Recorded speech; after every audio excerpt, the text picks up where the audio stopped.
ఏ సంకల్పంతో మనం అరణ్యాలు, పర్వతాలు, సముద్రాన్ని దాటి వచ్చామో అది పూర్తి చేసే సమయం వచ్చింది.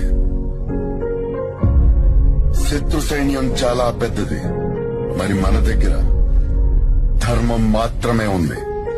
సత్యం కోసం పోరాడుతున్నామనే ధర్మం. ఈ రణం సులభం కాదు. చాలాసార్లు నమ్మకం కోల్పోవచ్చు.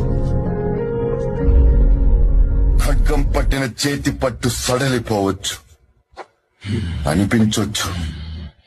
కానీ ఆయుధాన్ని వదిలేసే ముందు ఒక్కసారి ఆలోచించండి. ఆటంకాలు ఎదురైనా ధర్మానికి అపజయం ఉండదు. సోదాపు దమ్ముంటే నన్ను